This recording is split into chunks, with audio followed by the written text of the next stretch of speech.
अनुराग भदौरिया जी आ रहा हूं, लेकिन पहले प्रेम शुक्ला जी के पास जा रहा हूं। प्रेम शुक्ला जी, पूरा विपक्ष ये इल्जाम लगा रहा है कि ठीक है, आप कहते हो you have zero tolerance towards corruption, आप कहते हो भाई प्रधानमंत्री खुद कहते हैं ना खाऊंगा ना खाने दूंगा, और इस समय जब हम बात कर रहे हैं ईडी की छापेमारी मुंबई में कई बिल्डरों के ऊपर चल रही है, कोविड स्कैम के ऊपर, प्रेम शुक्ला जी वो साफ तौर से कहते हैं कि जिनको आपने करप्ट कहा, जिनको आपकी पार्टी के नेताओं ने करप्ट कहा, 24 घंटे पहले तक आपके पार्टी के नेता करप्ट कह रहे थे, अगर या तो आपके नेता गलत थे या अगर वो करप्ट आपकी पार्टी में आ रहे हैं तो आप अलाउ कर रहे हैं ना करप्ट नेताओं को बीजेपी के साथ जुड़ने के लिए, तो ये तो फिर डुअल स्टैंडर्ड्स हो।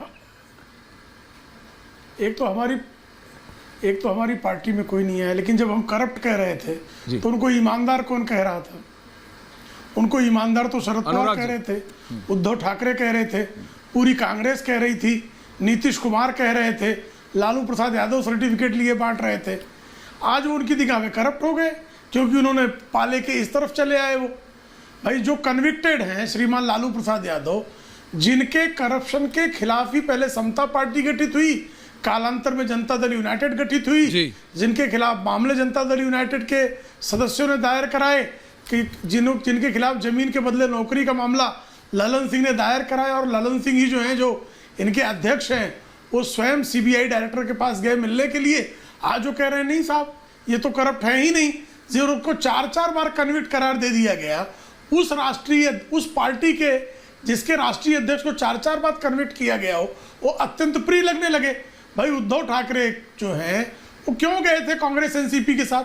जिस कांग्रेस एनसीपी को नामर्द नपुंसक कहते थे उसी के साथ जो है श्रीमान उद्धव ठाकरे चले गए, तो उद्धव ठाकरे डर गए थे क्या? किस बात से डरे थे? या लोभ में चले गए थे?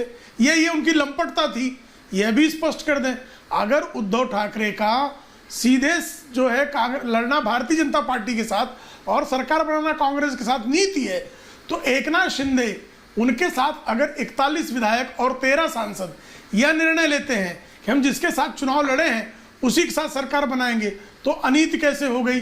जो शरद पवार 2014 में भारतीय जनता पार्टी की सरकार को समर्थन दे रहे थे, जो शरद पवार 2017 में भारतीय जनता पार्टी से गठबंधन करने के लिए जो है प्रस्ताव भेज रहे थे, जो शरद पवार 2019 में अजीत पवार को आगे करके भारतीय जनता पार्टी से गठबंधन की बातें चला रहे थे, आज उन्हीं की पार्टी के का बहुमत अधिकांश विधायक यदि भारतीय जनता पार्टी जिस सरकार में शामिल है उस एकनाथ शिंदे की सरकार को वो समर्थन देते हैं। अनुराग भदौरिया, अनीति कैसे हो जाती है इसका भी स्पष्टीकरण देना होगा। नहीं, बट मेरे को सिर्फ इतना लगता है, आपने कहा कि पार्टी में आपकी कोई नहीं आया, ठीक है, लेकिन अभी एनसीपी के जो पूरा राजनीतिक घटनाक्रम है, ये जो चाचा भतीजे की लड़ाई है, इसमें एनसीपी आपके साथ जुड़ तो गई ना, अब तो वो एनडीए का पार्ट तो बनी जाएगी ना, कम से कम बीजेपी की सरकार तो आपके साथ है।